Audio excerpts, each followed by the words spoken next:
I had three choices, and those three choices were I could go back to the house and beg to be let in and give my family more fodder to throw at me.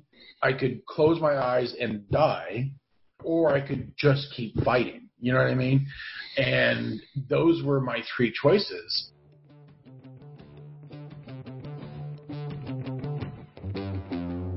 Hey, got something really cool I wanted to run by and let you know what's going on. So I'm starting a group that will start taking a deep dive into each one of these episodes.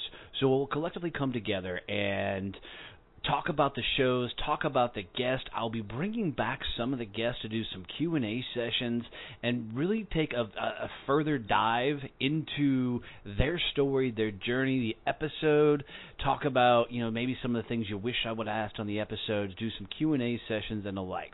As a friend put it to me, it's really like a book club, but for the podcast. So a couple times a week, we'll go in, we'll break down the favorite shows of the week, and have cool discussions around everything that we've heard, we've learned, and want to know about their journey. Some of these guests will come in and they'll teach part of, what makes them awesome at what they do. And then, as always, I'll be providing regular value and content in this group. It's really cool because this only is going to cost $5 a month to join this group. And you'll be able to come in, interact with everybody else in there. So I'll put a link right in the show notes for this that you can jump in, come have a conversation with us, and we will really deep dive into each one of these episodes and help us all rise up together. Thanks for tuning in, guys. It's going to be a great show today.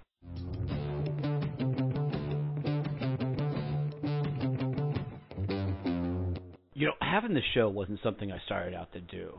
But the day I found out somebody wanted to really sponsor the show was a really, really cool experience. So, guys, I want you to take some time to go check out Point Blank Safety Services and their new nonprofit, Blue Family Fund. These guys are doing some really, really cool things. And Stacy McGovern, who's the CEO over there, has been a dear friend, and she was a guest on the show. But these guys are literally taking, the off-duty officers and putting them out in security guard role. And here's what's cool about it is, as they're protecting our lives, they don't make a whole lot of money in that regard. No first responders are paid for the value they provide for our safety and our health and taking care of us. So these guys, Stacy and her team over at Point Blank Safety Services have really found a cool way to give back to these officers by helping them provide an additional income so they can continue to support and protect us. So do me a favor, guys. Seriously, go check out pointblanksafety.com and then go look at their nonprofit, which is Blue Family Fund. Now, this nonprofit was created because of the success of Point Blank Safety Services. They wanted to give back to the families of fallen officers and be able to give scholarships away to the families of current, police officers. So do me a favor. It would mean the world to me if you would go out and help support this show by supporting Point Blank Safety Services and their nonprofit Blue Family Fund. Just tell them Donnie has sent you. You heard it on Donnie Success Champions, and Stacy will take a tremendous and amazing care of you. Thanks, guys.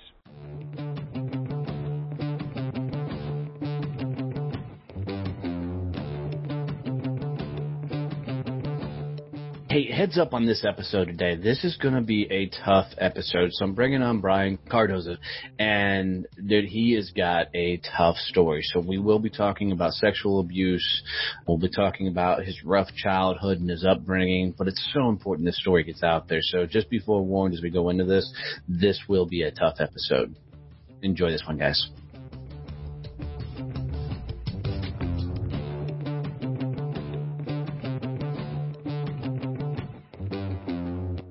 All right, guys, another fun episode today. I'm bringing in a big old buddy of mine, Brian Cardoza. We've just met. We've just really became friends. But dude's got a hell of a story, so I'm looking forward to this one. So, Brian, my friend, welcome to the show, brother. Please share your story with us. Well, first off, Donnie, let me say thank you for having me. I don't know how you'll feel about this, and I always just try to preface stuff like this because what I'm about to talk about is hard for some people to hear. So, please, trigger warning to the guards that we're going to be talking about sex abuse. And if you feel triggered, call a hotline, find somebody you can confide in, because my story is not an easy one. And I bullshit people on that. It's a story that if I hadn't lived it, I probably wouldn't have believed it. So my story started out, Donnie, at 6 years old when my older brother sold me to his best friend for sex abuse.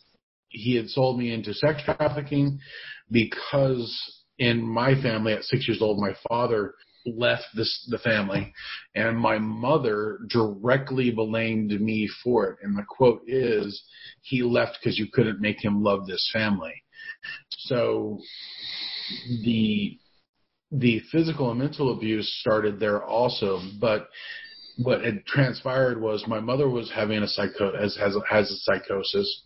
She had me in hopes that she would keep the father unit in the family. And then when he still left, it was my fault. And she convinced my brother that it was my fault. And so for roughly about 9 years, it was daily beatings, mental abuse. From 6 to 9, I was raped and molested by his best friend, my brother's best friend, until when she kicked me out on December 15th, 1989. And I should backpedal a little bit so that the date has a little more significance. I grew up in Anchorage, Alaska, and I was 15 years old, kicked out, and literally found an abandoned car at the end of a street and slept there. And on the very first night, in not a fictional or hypothetical way, I literally almost froze to death. And I had to make some pretty tough choices for a 15-year-old right then and there. And I made it, and I did a lot of screw-ups. I've been to jail. I've been addicted to drugs, food addiction, alcohol, and I've been clean now since 97. I've been sober since 2011.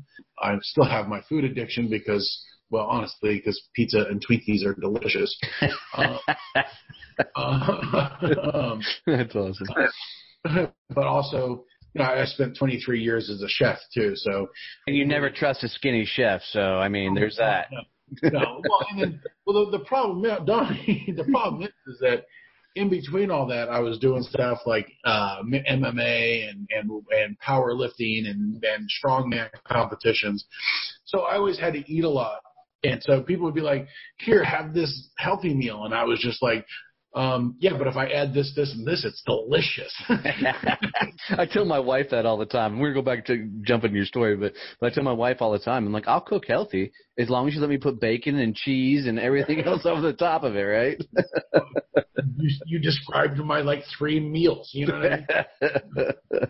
So let's dive into this a little bit because this is tough. And I know there's absolutely some listeners because they've reached out because of other guests on the show that need to hear this story a little bit. So 6 years old. Yeah. You're sold by your brother. I can't even wrap my head around. So I've got 2 older brothers. I'm the youngest brother.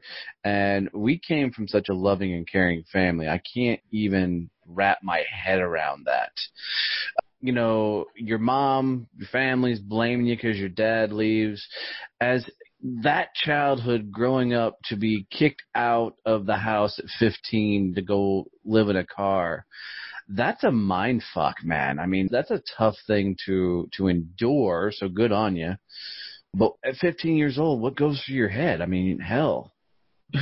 So it's funny, and I'm going to go. And I know this is a radio, so people can't see it, but you can. I'm going to go this way to answer that question. I just did a circle. Yeah, he did a circle, but I couldn't tell. Was it counterclockwise or clockwise? Yeah, either way, it was screwed up. So, I'll do these speeches and I'll talk and I do these events, and people are like, "Oh, you're so brave," and all this, and I always just look at it and be like, I'm not really brave because my message is that we shouldn't rape each other. And it's not brave to say that. It's kind of sad that I can.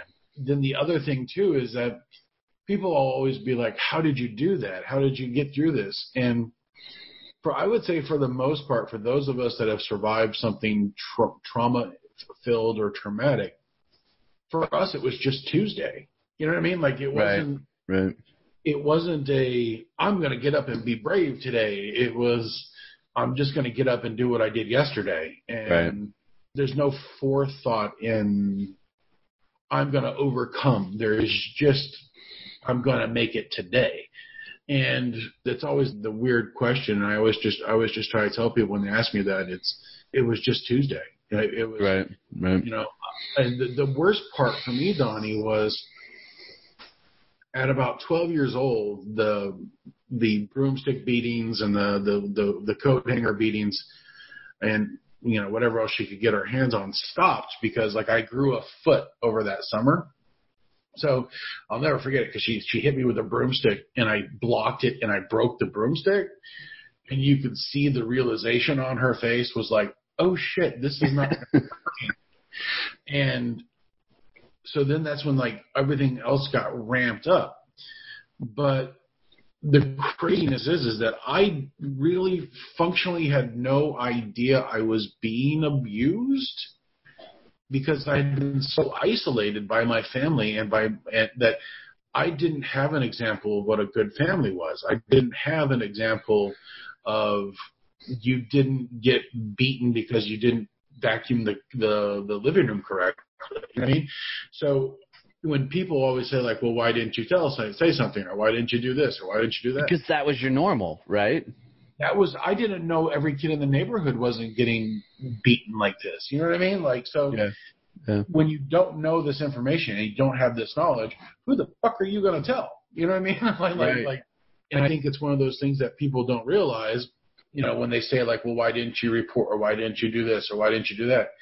Because it gets to a point where you didn't know. You know what I mean? Like, it's every day. And, you know, so when people ask how I got through that, it was just Tuesday. Right. Yeah, I mean, it's like anything, and this is the only way I can wrap my head around it. You know, growing up for me, it was a close family. It was, you know, fun family trips slammed into a station wagon without seat belts, you know, that kind of world. I mean, for you, this was... That sounds more abusive to me now. Well, you know, as a kid, you don't necessarily appreciate those things, so maybe it was abusive. You know, well, dude, you're a big guy. You're not even getting in the back of a freaking, you know, yeah.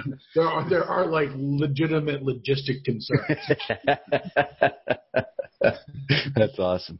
So at 15, when you are thrown out of the house, you find a car. It's Anchorage, Alaska, which I have never been to Alaska. I've seen pictures. I've seen TV shows.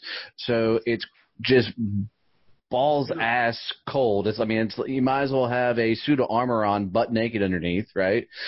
Sleeping in a car. Where'd you go from there? I mean, well, for 2 years I lived on the streets, or from house to house, people that would be, you know, nice enough to let me stay with them for a little while.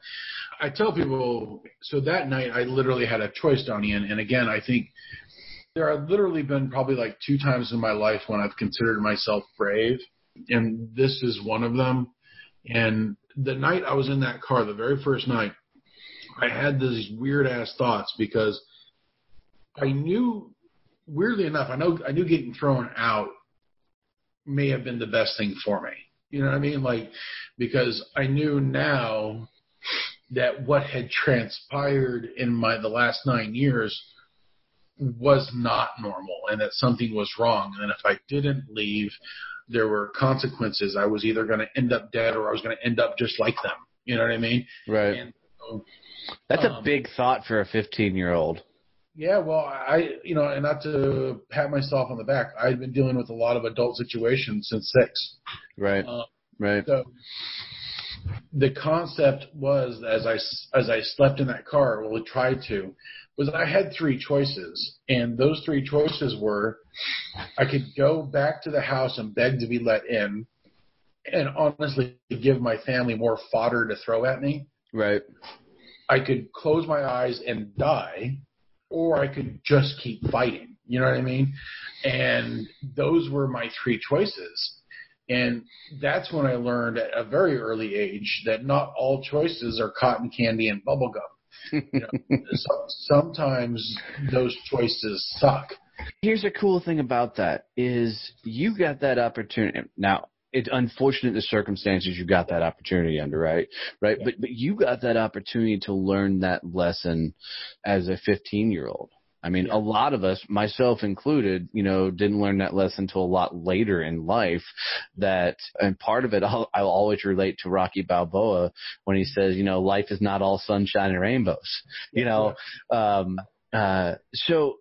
like I said, it's unfortunate you went through that as a 15-year-old, but God, what a badass lesson to learn that as you're going through it. I mean, there are times, Donnie, when I look back on my life and I realize that, as fucked up as this is to say, is there has been some good that has come out of it, and that good is the fact that, so I already alluded to there was twice I thought I was brave, and the second time I thought I was brave was recently, on November 17th of 2017. I was at October 17th. I was at our local college trying to sign up for classes. So I'm doing the typical old human thing where I'm like trying to be like, oh, this is a keyboard, you know what I mean? And I'm trying to figure out how to set up a new email and all this kind of stuff. So as that's all happening, this lady comes running in and she's like, gunmen on campus. And nobody reacts. So I'm like, okay. So I'm just like, all right, so I will continue to be the old white guy trying to figure this out. And then the lady comes back to the room and she is just like, no, this is not a drill. There is a gunman on campus. So my first thought, Donnie, is I completely 100% did what I did when I was getting beaten. I completely disassociated and started going on pure logic. And I just started to be, because like when you're getting beat, you can either encompass yourself in the pain and the emotion of the beating, or you can go, okay, just 10 more or just 5 more and it's over.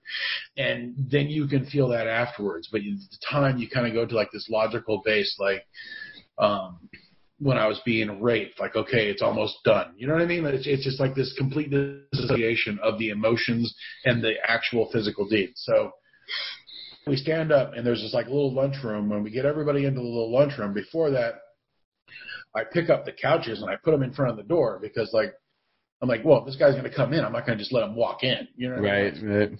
Right. So we get everybody into the kitchen, the break area, and there's 14 people in the room, and some of them are elderly. One's dealing with cancer, or she's got alopecia or something because she's got a wig on. There are 2 younger ladies in there, and there's two other guys. And I'm like, I need to take the door.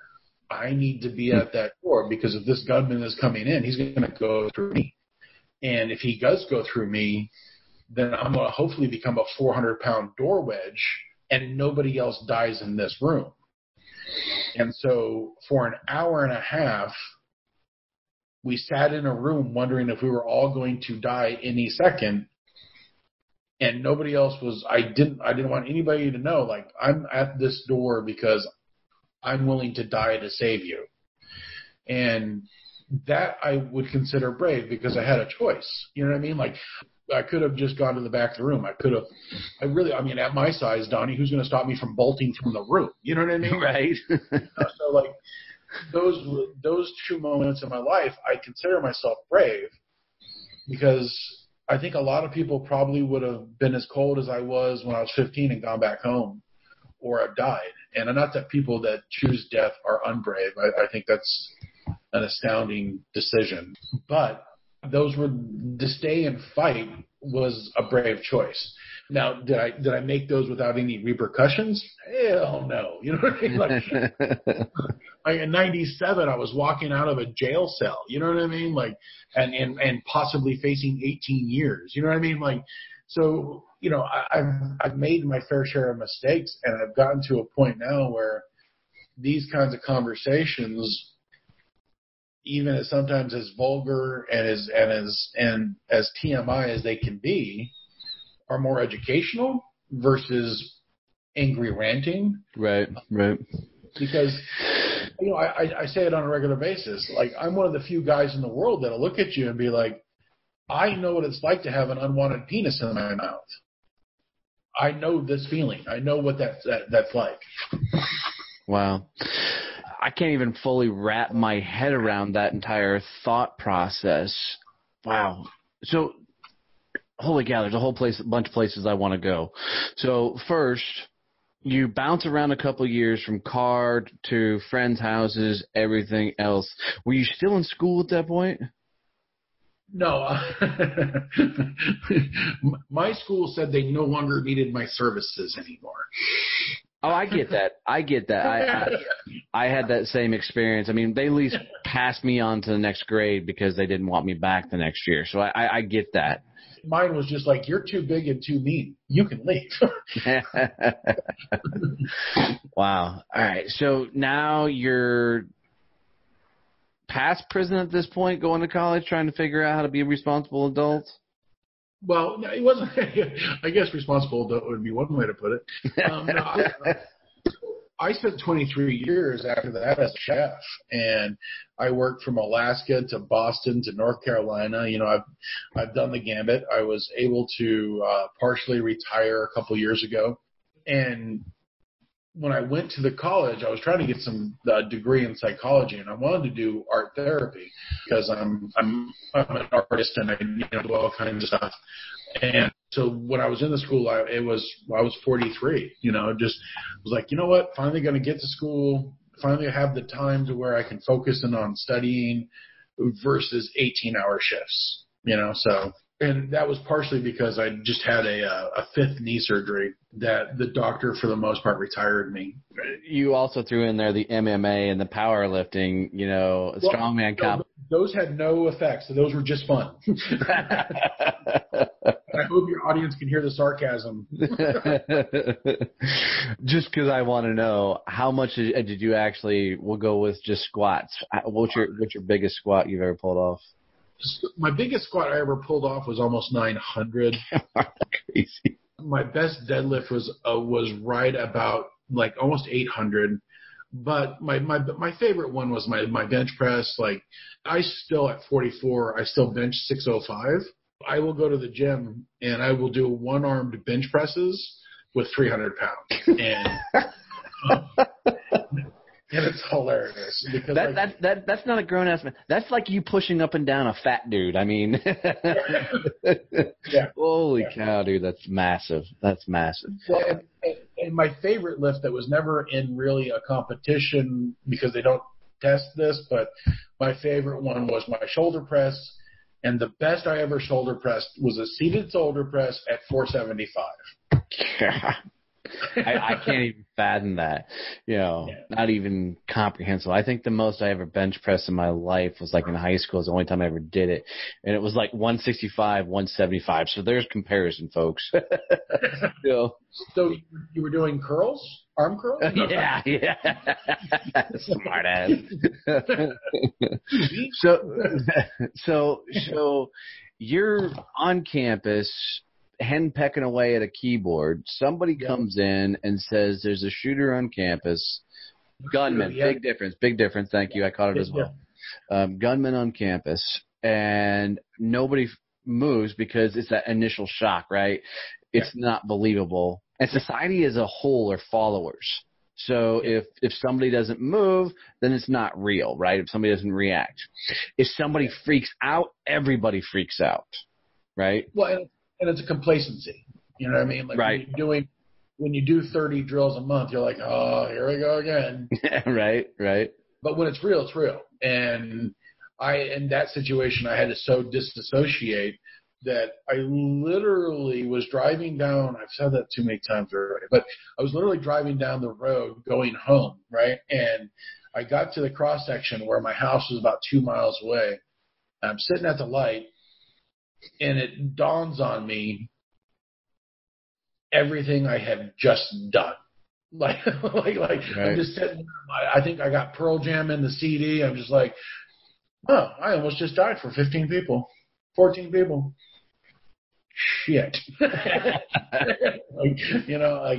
And it was like, it was just, in my head, it does go back to the abuse because it's hard to say this because, like, you know, I've been through therapy and I've done everything that, you know, most people do, and I still have these moments. But I remember sitting there in front of the door with my back up against the door, knowing if the guy opens the door and shoots me in the head, that I've become the ultimate door wedge. And the only thing I can think of is, see, Mom, I have worth.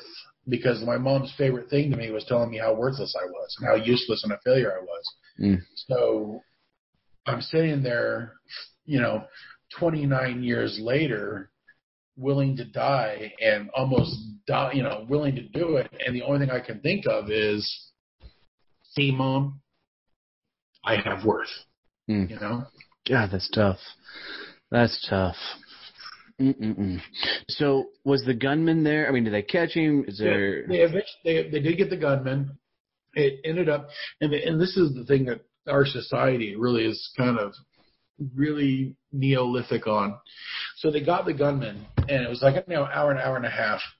And the gunman was just a kid that was carrying a gun on campus. You know, like he wasn't displaying it. He wasn't walking around with it and burnishing it and trying to kill people. But you only know that post-event. Right, right. For the hour and a half that we were in that room, we were all going to die. And you cannot go back in your head and then rewrite a script that already ran. You know what I mean? So the fact that some people are like, well, it was, yeah, but it was nothing. We know that now, but we still for an hour and a half sat with a 20-year-old girl crying her eyes out because she didn't want to die. Right. Those events still happened. Those events still transpired. And I don't want to give myself credit, but at the same time I have to. For an hour and a half, I was still willing to die for 14 people that I literally just met 5 minutes ago. And well, here's why that's badass. Not because you did it. I mean, I don't want to say it that way. Yes, it's cool and badass that you did it, but here's why it's badass. People talk about how they'll handle themselves in situations all the time. And my response is, you don't know a fucking thing until you're in the situation. Until you're in that moment, you have no idea how you're going to respond. You could completely freeze up and cry and go in the fetal position.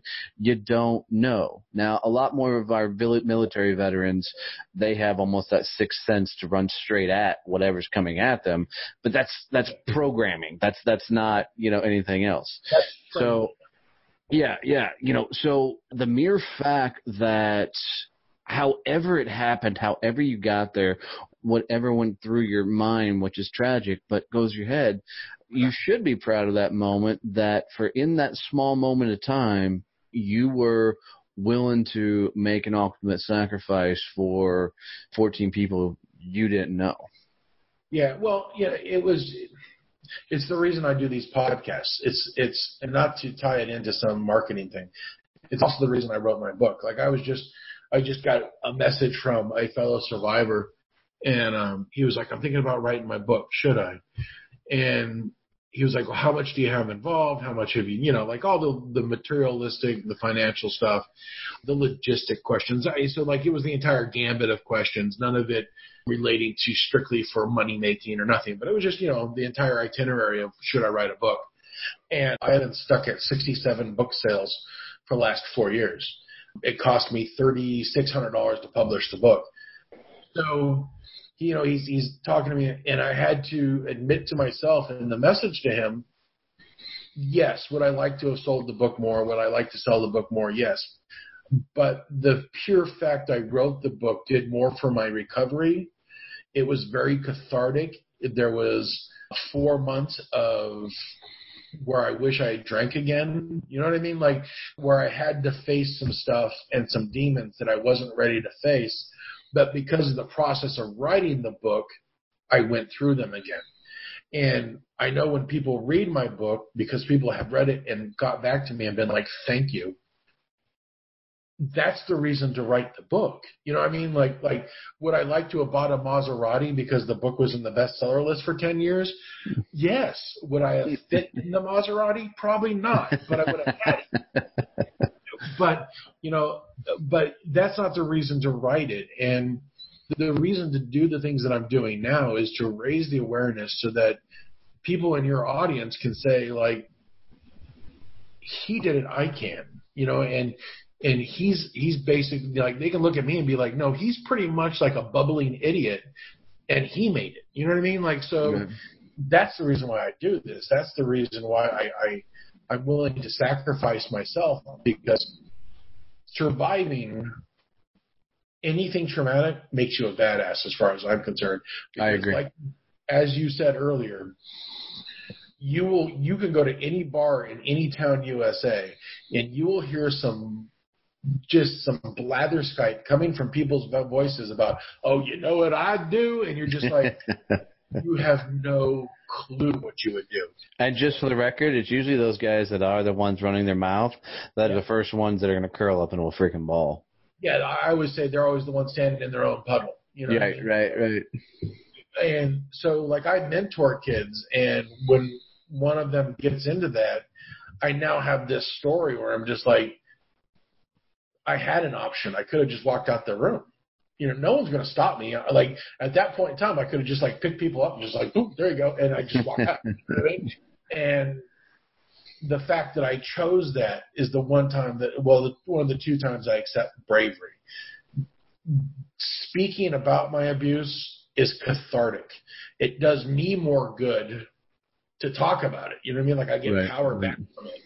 And so, to me, that's not brave. Well, and I think that's an important thing for people to hear, is how speaking, releases some of the pressure of what's going on. The reason I started the show is I believe everybody's got a story, right? Yeah. People have been through things, so it's a matter of, maybe this becomes their outlet to get that out of their system. And, the cool thing is when I talk about my screw up in sales or my screw up in running a business and all of that, that's part of me doing nowhere near as extreme as you are, but releasing those bad things. And, hopefully somebody else receives that message and goes, well, if he can handle going through it, so can I.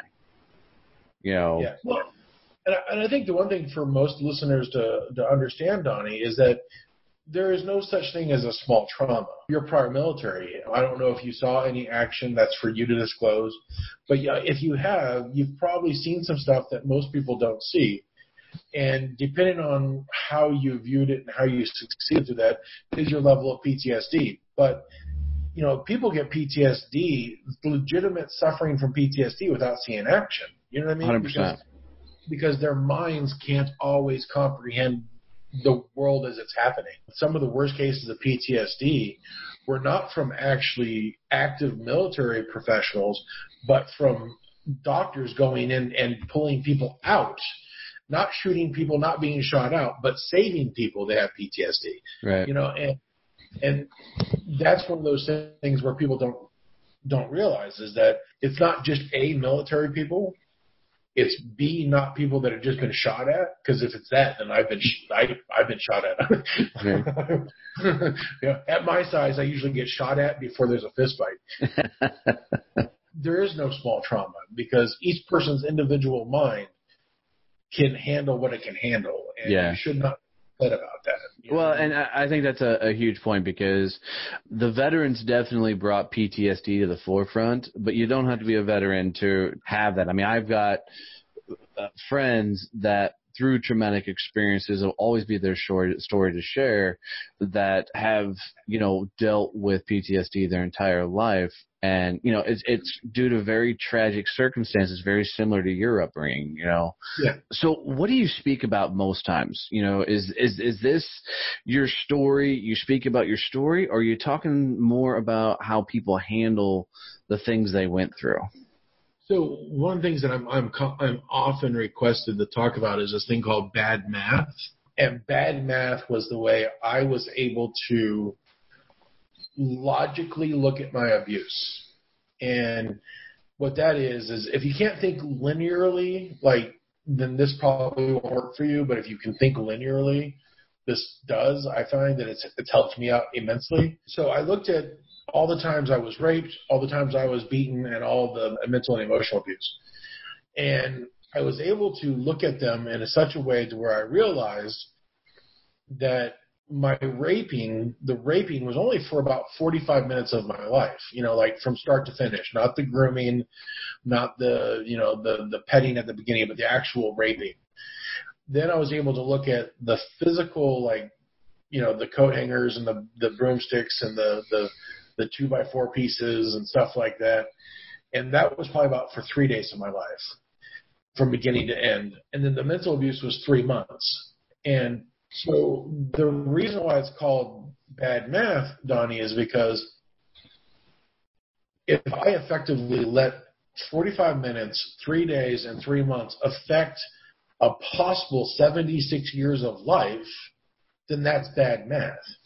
That's not greater than. I have the choice to make the other greater than. And when I looked at it in a mathematical term, it made sense to me, be like, yes, that is part of the equation, and that is part of how you will get to 76 years of life. But you could also say to yourself, it is only 45 minutes, 3 days, and 3 months, and I choose the power it gives. God, that's awesome. Here's why it's so awesome is that's not just applied to abuse. And by the way, it's very rarely that I'm surprised by something new in this realm of stuff, but this bad math is the first time I've ever heard this. This is really, really cool. But it can be applied anywhere.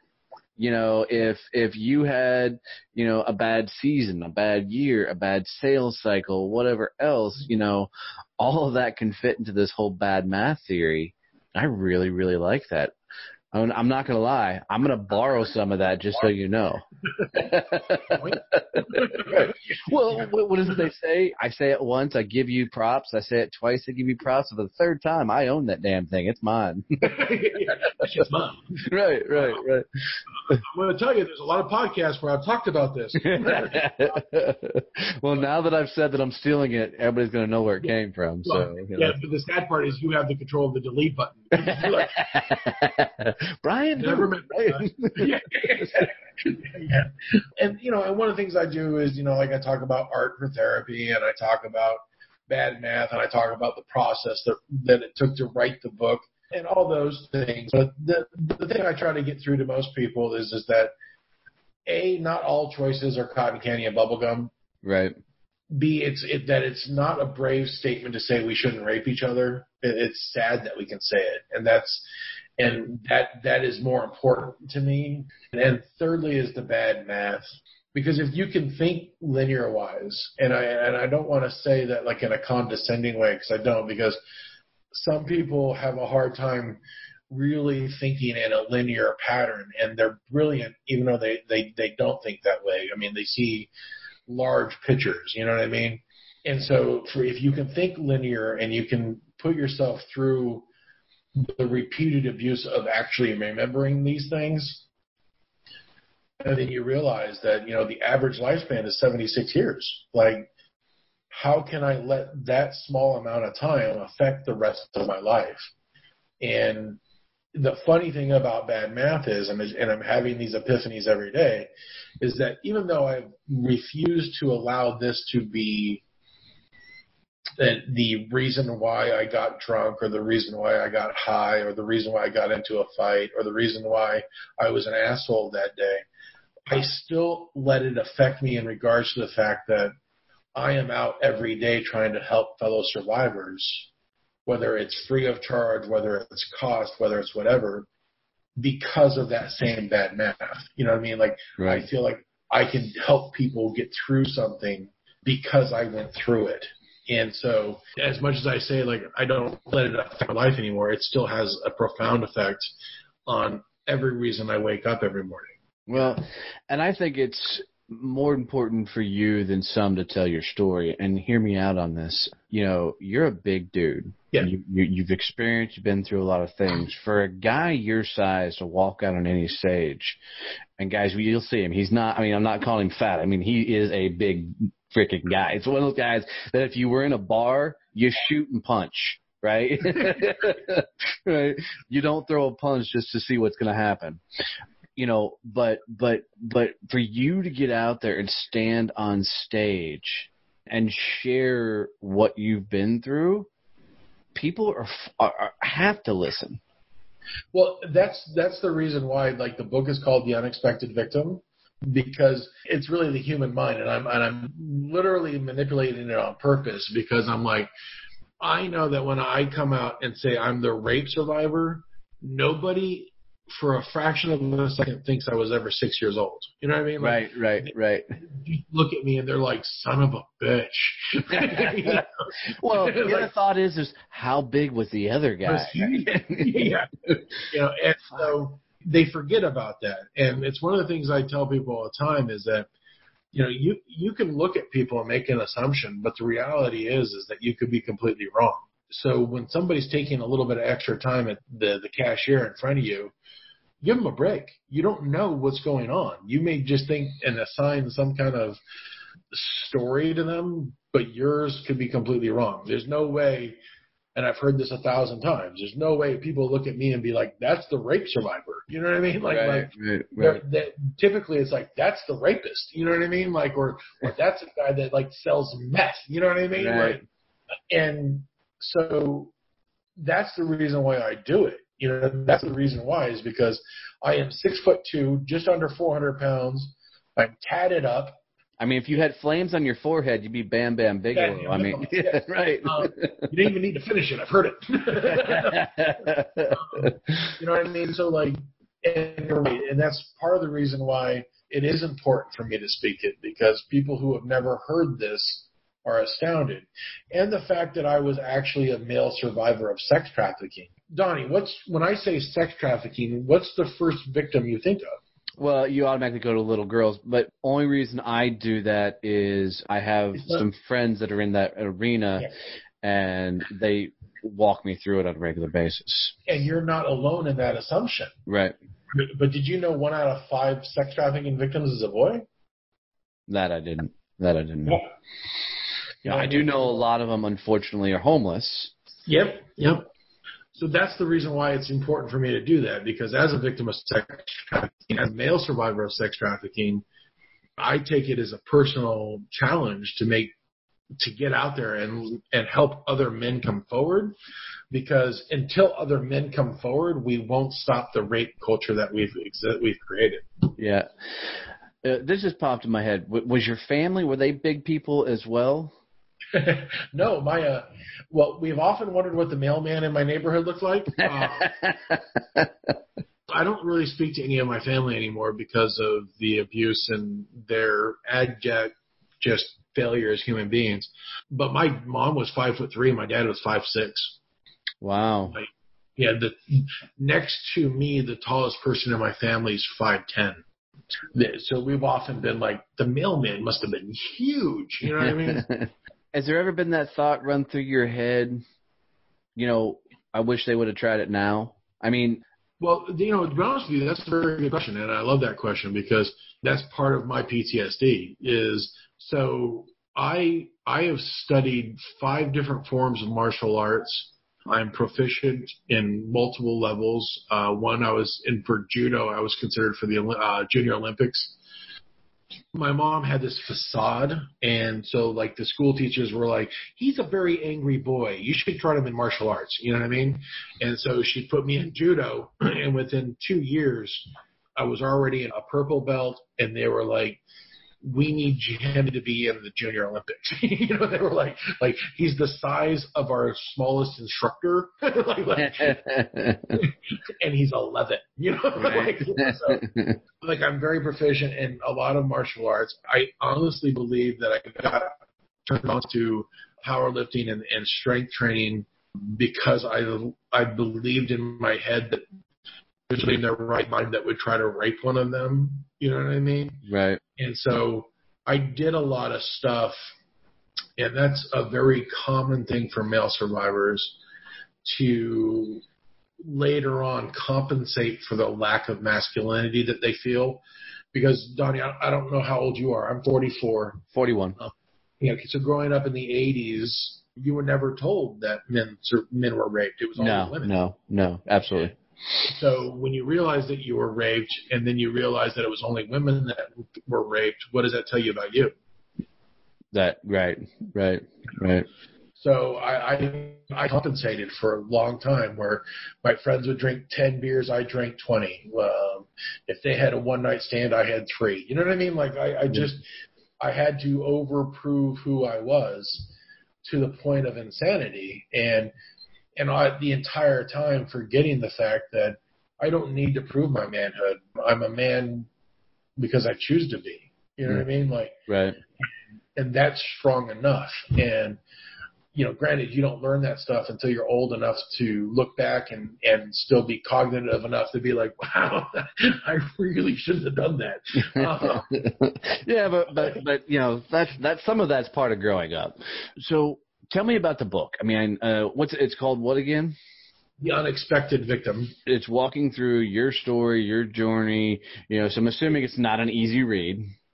No, it goes really from 0 to about 20. And the reason why I say 0 is because after I had gotten out of jail, I went from Spokane, Washington to Newport, Rhode Island on a Greyhound because it was in 1997, so I was 23. And I was still under the thought process that my dad wanted me. And so I went across country and confronted my father, who at the time I didn't really know that my brother was living with. And so I was able to go across country and have some conversations that if I didn't do, I wouldn't have. So I didn't know that prior to my birth, my father was coming back to Alaska. He had just got out of Nam, and he was going back to leave my mom. And so I have some stories about why I exist. You know what I mean? Right. So I get into that a little bit, and then I go up until I'm 20. And the hope is that I'm going to write another book and go through 20 to 40, where I go through in detail why I went to jail. The reason why I went to jail is because I was in a car with a guy. And a lot of people say this, and I hope people just aren't like, I didn't know he had 3 ounces of crystal meth and a loaded .357 under his seat until the cops turned the lights on. And so I was facing 18 years in jail for that. So, all that transpires, and I get into that in the second book. But I really wanted people to hear the 0 to 20 because those were the most formidable and, to be honest, bullshit figures.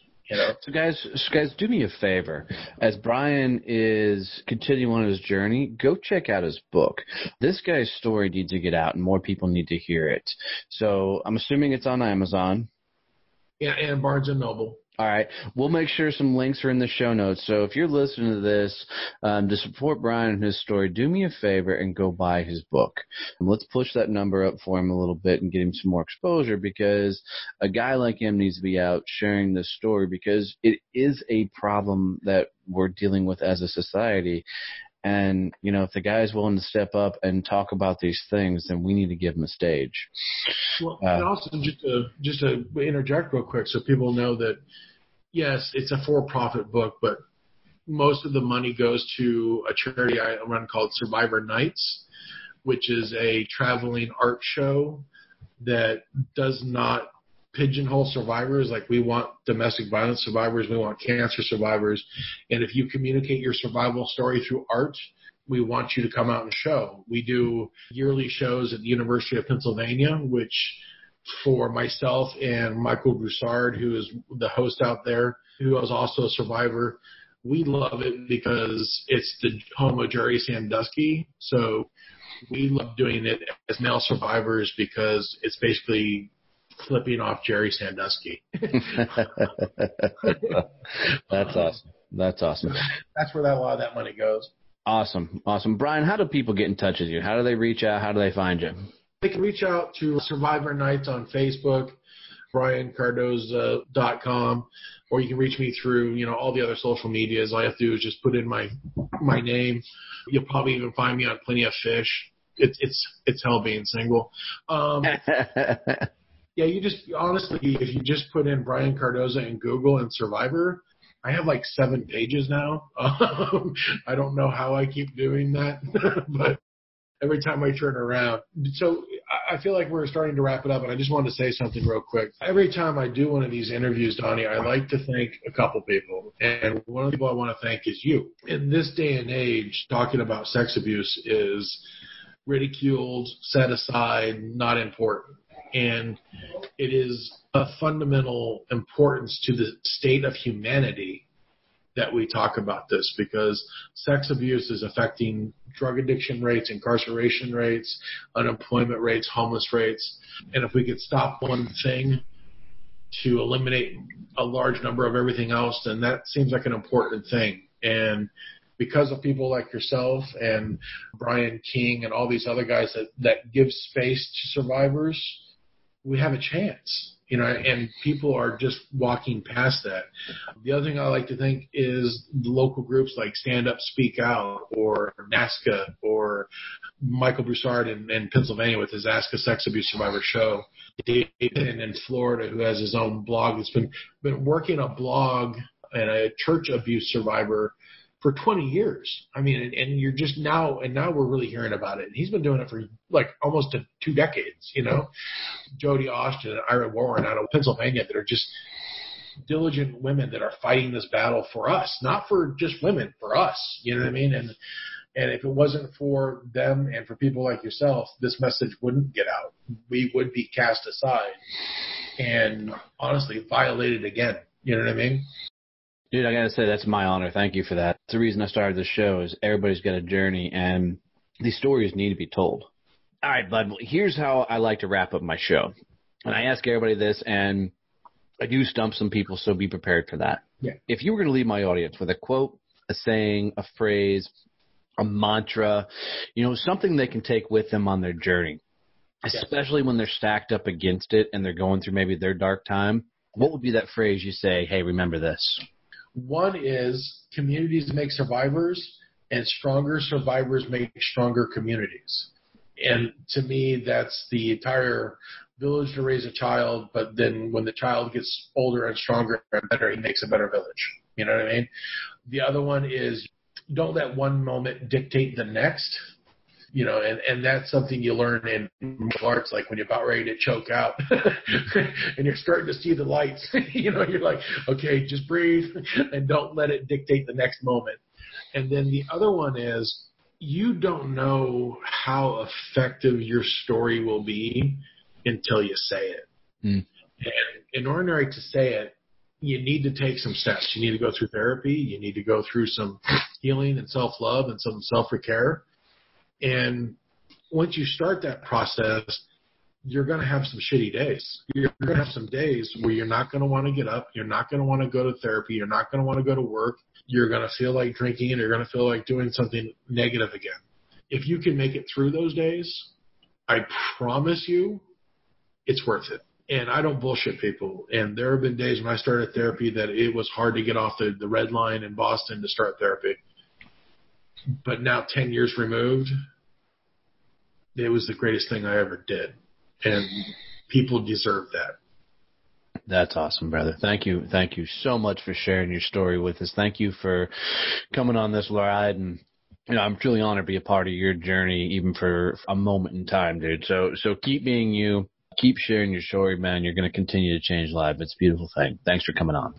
Thank you for having me.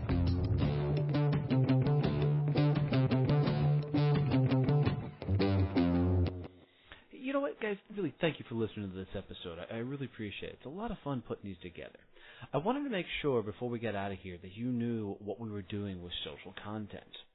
What we found was because of the podcast, we have a unique way of helping you get your social content out on a very easy way. What we're doing is we're interviewing people.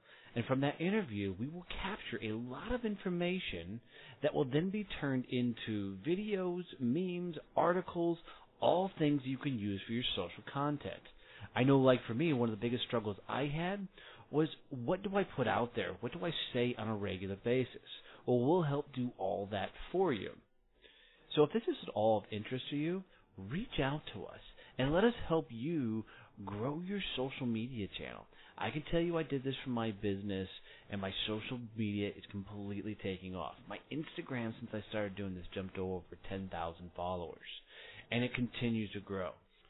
So if this is at all of interest to you, check the bottom of the show notes for the link that says, "Get my social content done right now."